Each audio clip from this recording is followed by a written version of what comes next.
Learning objectives. At the end of the class, the students will be able to define contracted pelvis and CPD.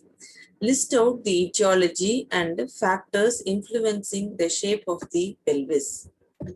Classify contracted pelvis and CPD. Enumerate the degrees of contracted pelvis and CPD. Discuss the diagnosis of contracted pelvis and CPD. Delineate the mechanism of labor. Describe the effects of contracted pelvis. Explain the management of contracted pelvis and CPD, including nursing management. Introduction. A contracted pelvis is the one that does not permit the passage of the fetus during delivery, with subsequent maternal and fetal complications. Due to improved healthcare, the incidence of this problem is decreasingly markedly, and currently the incidence is about 1 to 3% of all hospital deliveries in developing countries. Now we will see about contracted pelvis. So the definition goes like anatomical definition. It is a pelvis in which one or more of its diameters is reduced below the normal by 1 or more centimeters. Obstetric definition. It is a pelvis in which one or more of its diameters is reduced so that it interferes with the normal mechanism of labor. Types of female pelvis. Gynecoid pelvis, it is around 50%. Anthropoid pelvis is around 25%. Android pelvis is around 20%. Platypeloid is around 5%. What are the factors which are influencing the size and shape of the pelvis? Developmental factor, heredity or congenital. Then racial factors, nutritional factor includes malnutrition, results in small pelvis. Then sexual factor, as excessive androgen may produce android pelvis. Metabolic factor, as rickets and osteomalacia, trauma, diseases or tumors of the bony provinces, legs or spines. What are the causes of contracted pelvis? Causes in the pelvis, causes in the spine, causes in the lower limbs. Causes in the pelvis. Developmental may be congenital. Small gynecoid pelvis, generally contracted pelvis, small android pelvis, small anthropoid pelvis, small platypeloid pelvis, and Nigel's pelvis, where the absence of one sacra or ala. Robert's pelvis, absence of both sacral ala. High assimilation pelvis, the sacrum is composed of 6 vertebrae. Low assimilation pelvis, the sacrum is composed of 4 vertebrae. Split pelvis, splitted symphysis pubis. Absence of one ala of the sacrum. Sacrum is directly fused to the ilium, causing a grossly asymmetric brim. May be congenital or acquired. Congenital may be associated with urinary tract of the same side. Acquired may be osteitis of sacroiliac joint, and rarely it is seen. Robert's pelvis, extremely rare, transversely contracted pelvis, similar to Nigel's pelvis, but bilateral, absence of ala on both sides. And sacrum is fused in innominate bones on both the sides. So delivery is possible in case of Robert's pelvis only by cesarean section. Split pelvis, imperforate development of pubis.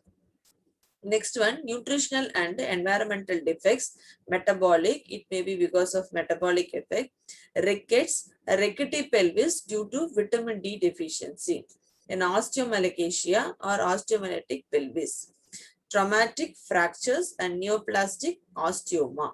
So these are the diagram which shows the osteomalatic pelvis and rickety pelvis. What are the causes? The causes may be in the spine. So first we have seen the causes. Next you are seeing the causes in the spine.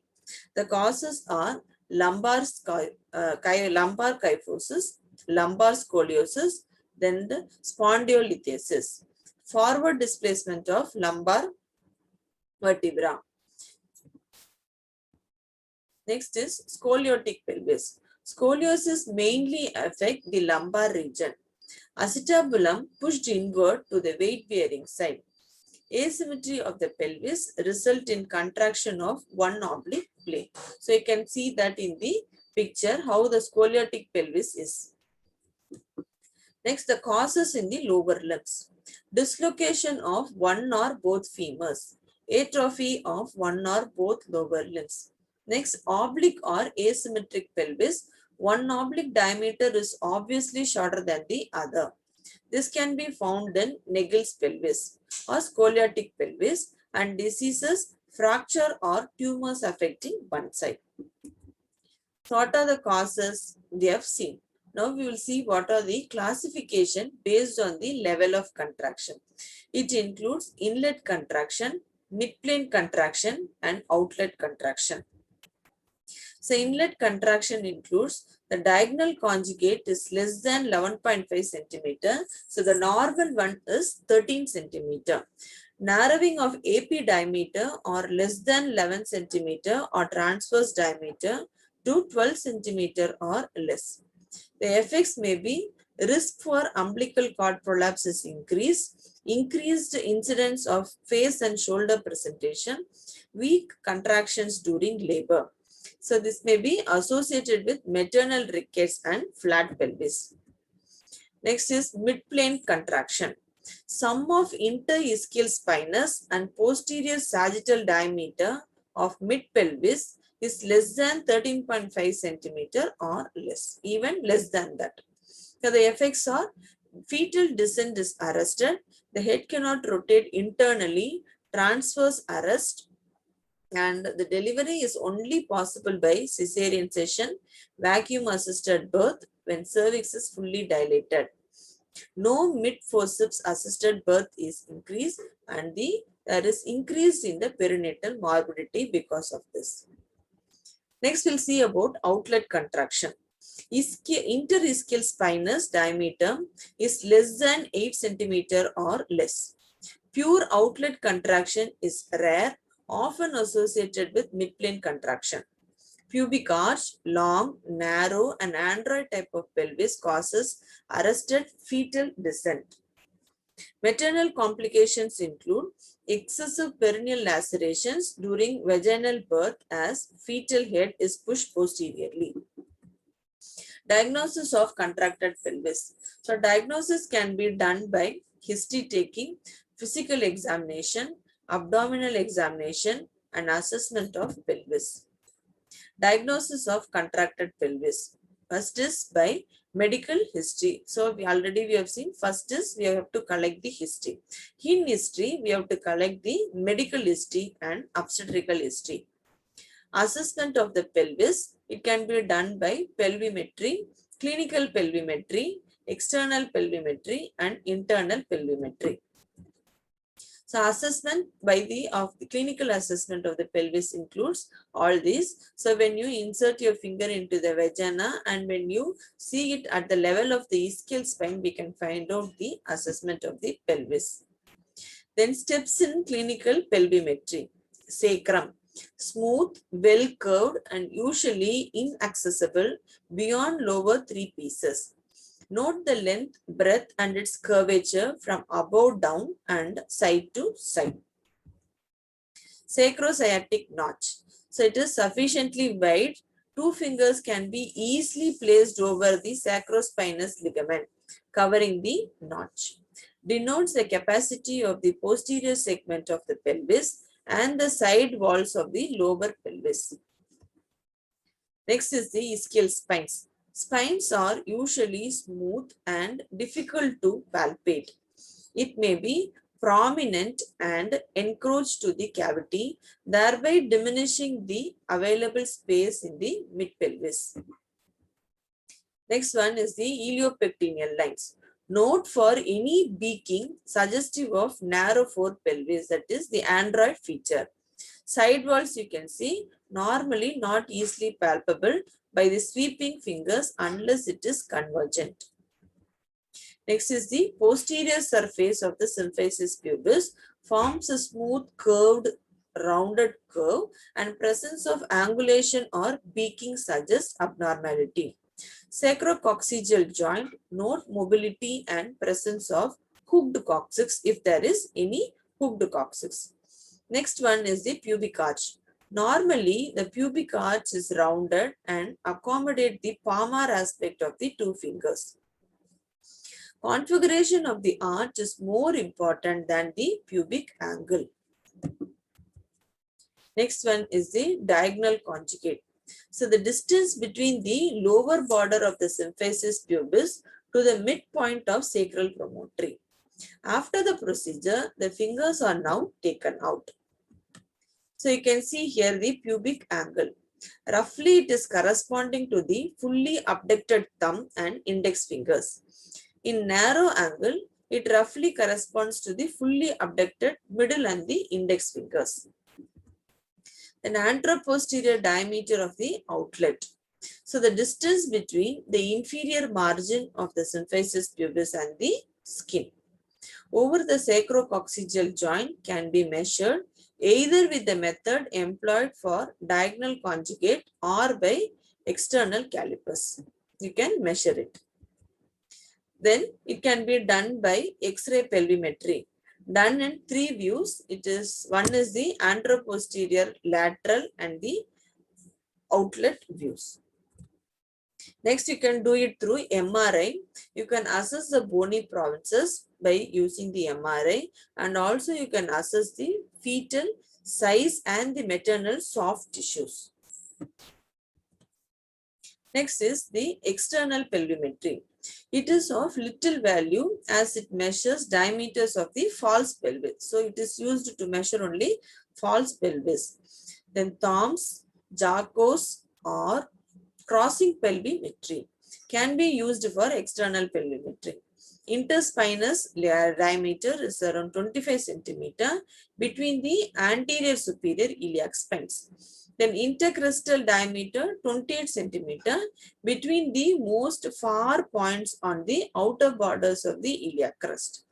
External conjugate is around 20 centimeter and bituberous diameter can be measured by pelvimetry. Then in rickets, the interspinous equals or even exceeds the intercrustal diameters. Then what are the degrees of contracted pelvis?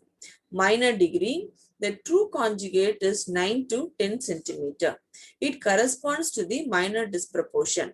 Moderate degree, the true conjugate is 8 to 9 centimeter. It corresponds to moderate disproportion. Severe degree, the true conjugate is 6 to 8 centimeter. It corresponds to marked disproportion. So this is when the true conjugate is around 6 to 8 centimeter, it is severe degree of contracted pelvis. Next is extreme degree. The true conjugate is less than 6 centimeter.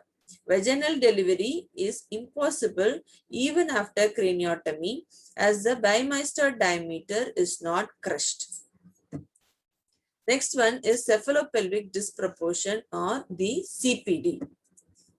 Definition is the disparity in the relation between the head and the pelvis is called cephalopelvic disproportion. Disproportion may be either due to an average size baby with a small pelvis or due to big baby with a normal size pelvis or due to combination of both the factors. So how to diagnose CPD? So it can be diagnosed by three ways: clinical method, imaging pelvimetry, and cephalometry. The clinical method can be done by abdominal method and abdominal vaginal method. First, we'll see what is abdominal method. Patient is asked to empty the bladder, placed in lithotomy position. Head is grasped by left hand. Two fingers of right hand placed over the symphysis pubis. Head is pushed downward and backward. Find out the degree of disproportion.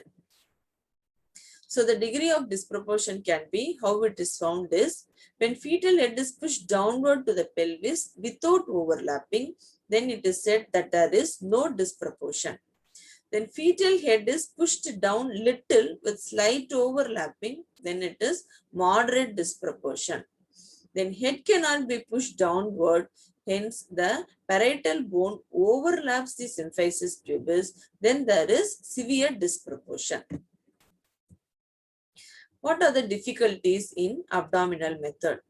due to deflexed fetal head, thick abdominal wall, irritable uterus, and floating head. So in all these cases, it is very difficult to perform abdominal method. Next, we'll see about abdomino-vaginal method, that is Muller-Monroe-Krier method. Patient is placed in the lithotomy position. Then 2 fingers of right hand is introduced into the vagina. Fingertips placed at the level of ischial spine. Thumb placed over the symphysis pubis. The head grasped by the right hand. Head pushed downward and backward in direction of pelvis. Then what are the inferences? When you do this abdomino-Monroe or the Muller-Monroe-Krier method, what are the inferences? No disproportion. The head can be pushed down up to the level of ischial spine and there is no overlapping of the parietal bone at symphysis pubis. Next one is slight or moderate disproportion. The head can be pushed down a little but not up to the level of ischial spine and there is slight overlapping of the parietal bones. Then in case of severe disproportion, the head cannot be pushed down and instead the parietal bone overhangs the symphysis pubis, displacing the thumb. Next one is cephalometry. So we have seen about the clinical method. Now we will see about the cephalometry method. Ultrasonography.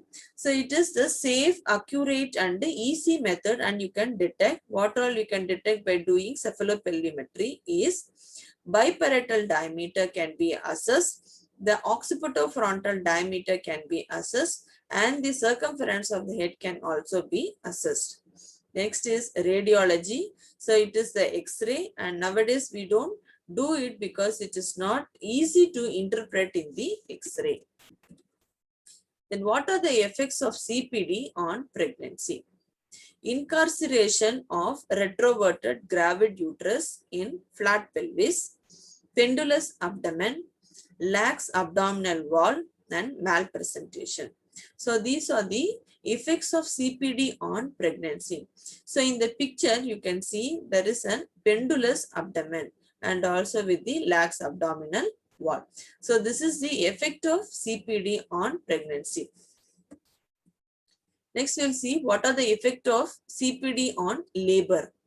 Early rupture of membrane, cord prolapse, slow cervical dilatation, prolonged labor, obstructed labor, postpartum hemorrhage and sepsis.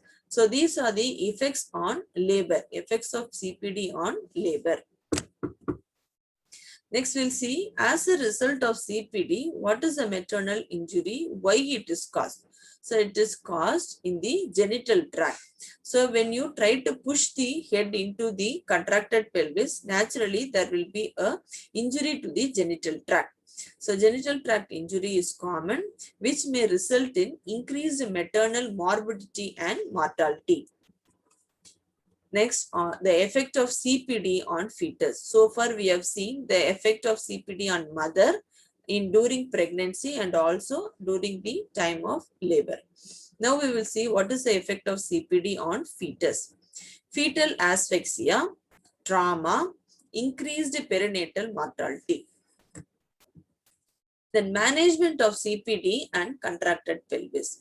So management of CPD can be done by 3 ways. One is preterm induction of labor, second one is trial labor, and third one is elective cesarean section.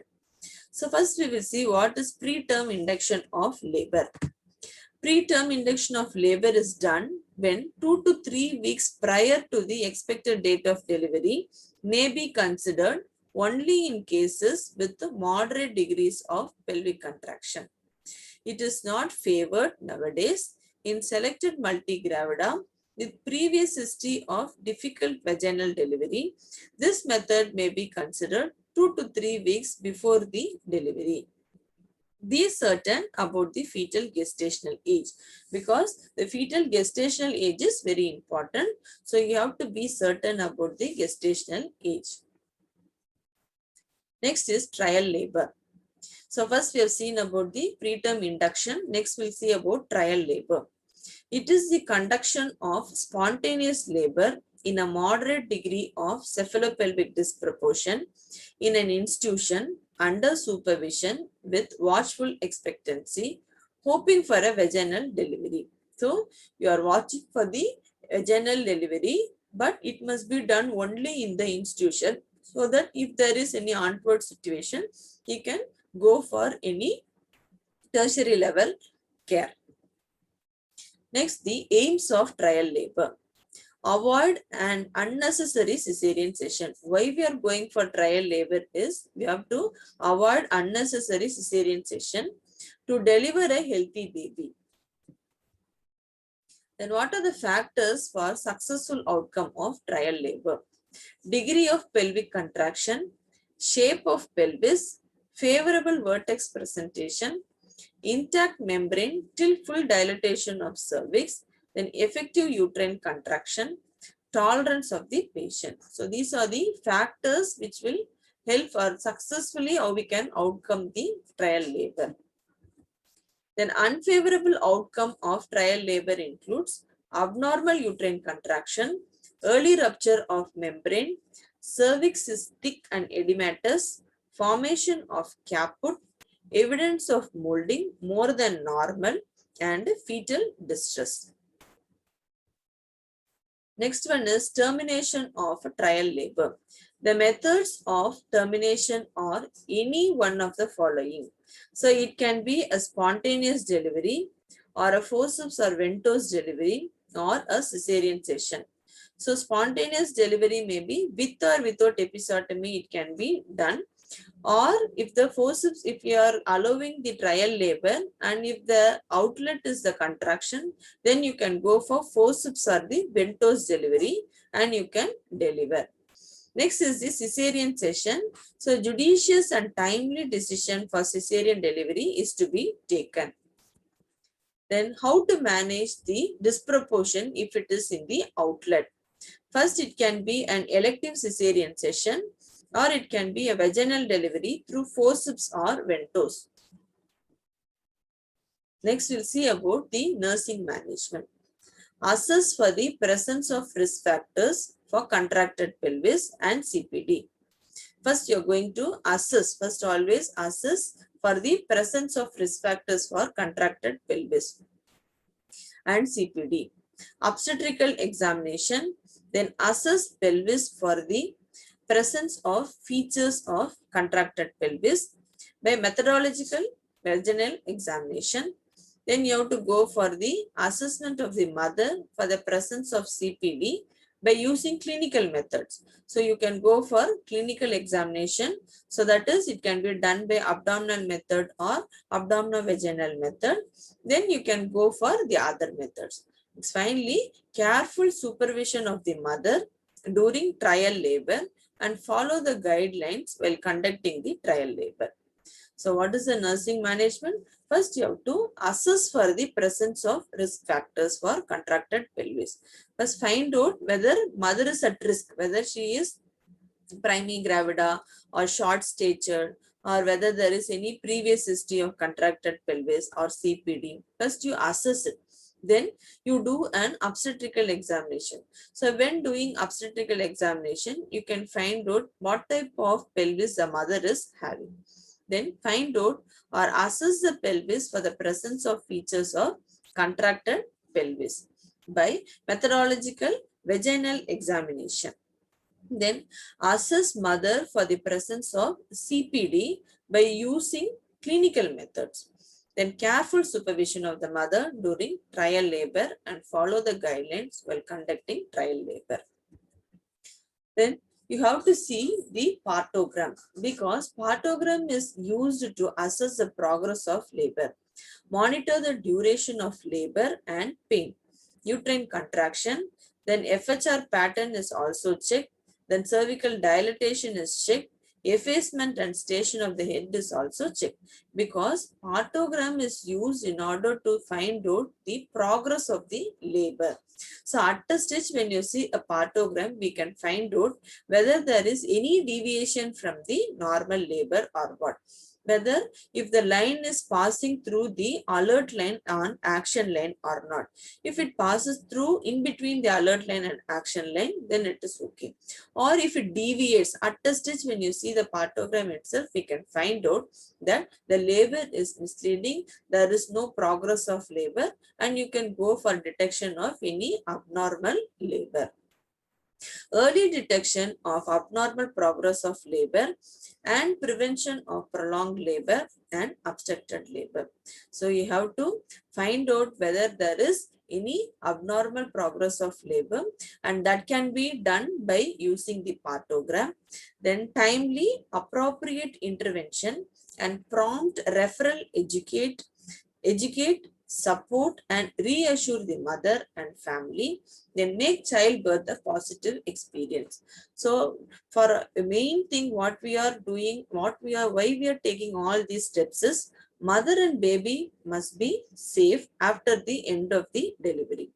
So if you find any deviation from the normal labor, that can be found out by using the partogram. So when at a stage, if you are seeing the partogram, so the process of labor will be found out.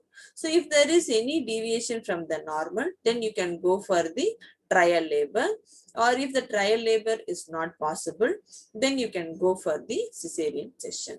So finally, our main aim is to make the childbirth a positive experience for the mother as well as for the family. So to conclude, in summary, we will see about what we have seen so far is contracted pelvis and CPD. So it is a complicated condition negatively affecting obstetric outcome and women's experience. Early detection of the risk indicators before delivery and abnormal progress of labor helps obstetricians and nurses to recognize potential obstructed labors and prepare for safe delivery in advance. The role of careful monitoring with partogram is the key and cannot be ignored. So already we have seen partogram is very useful so that we can, at a stage when you see the progress of labor can be found out. Then careful management of interventions is crucial in order to keep normal births normal and avoid mistreatment. So this is a summary. So far we have seen about CPD and contracted pelvis, then how you detect it, how you diagnose it, or if when you diagnose it, how to manage it, when you manage it, how to find out whether it is deviating from the normal labor, and how to give interventions accordingly. Then these are the references. It is D.C. Datta, textbook of obstetrics, Loudermilk Deidra and Perry Shannon, maternity and women's healthcare. Then Adele Pilitri, maternal and child health nursing, care of childbearing and child rearing family. So these are the references. For further references, you can go into these books and you can refer. So thank you. We will finish off with this, or we will